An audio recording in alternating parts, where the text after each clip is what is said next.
রাওয়ালপিন্ডির pace বান্ধব wicket আর ম্যাচের দুদিন আগে পাকিস্তানের 4 পেসার নিয়ে একাদশ, এই দুইটা জিনিস নিঃসন্দেহে খানিকটা ভাবনায় ফেলে দেওয়ারই কথা টাইগার টিম ম্যানেজমেন্টকে। সেক্ষেত্রে একটা প্রশ্ন উকি দিচ্ছে, এই একাদশের বিপক্ষে টস দিতে বাংলাদেশের ব্যাটারদের আগে পাঠানো হবে নাকি এমন উইকেটে পেসারদের নিয়ে সুবিধা নেবে Bangladesh? Very important. I think the players are ready for batting and bowling, but it's important. I'm personally not thinking about too much about the toss, because as a player we have to be ready for every single situation. গত কয়েক বছর ধরেই আশা জাগানিয়া performance tiger পেসারদের, তবে একেবারেই হতাশ করছেন ব্যাটাররা।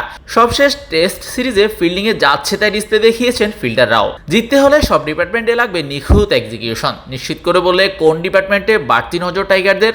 আলাদা করে কোনো কিছু করতে চাই না। আমরা সবাই জানি যে ব্যাটিংটা আমাদের লাস্ট কয়েকদিন ধরে ভালো হচ্ছে না। লাস্ট টেস্ট সিরিজটাও আমরা ওইরকম ভালো করিনি, বাট প্রিপারেশন ওয়াইজ এবার ভালো আমরা প্রিপারেশন নিতে পেরেছি। প্লেয়াররা যতটুকু আমরা সুযোগ পেয়েছি ভালোভাবে ওই প্রিপেয়ার হওয়ার চেষ্টা করেছি, এবং প্লেয়াররা বিশ্বাস করে, এবং প্রত্যেকটা প্লেয়ারের মধ্যে ওই বিশ্বাসটা আছে যে এইবার আমরা স্পেশালি ব্যাটিং ইউনিটটা আমরা ভালো করব।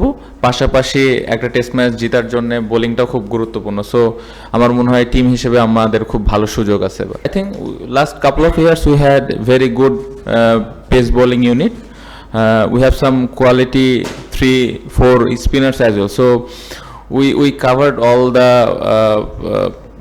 things that tomorrow when we came to the ground we will see the wicket and make the team. But as you mentioned here, the seamers get little bit of benefit, and the seamers are really excited to do well in this condition.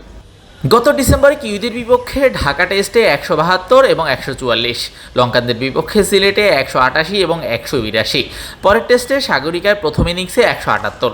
টানা 5 ইনিংসে 200 পার করতে পারেনি টাইগাররা। তার উপর বিশ্বকাপেও ব্যাটারদের যাচ্ছে তাই form, যার কারণে রাওয়ালপিন্ডি টেস্ট শুরুর আগে বাংলাদেশের ব্যাটিং অগ্রিম শঙ্কা জাগানো অস্বাভাবিক কিছু নয়। শাহরিয়ার শাওন, স্পোর্টস বাংলা।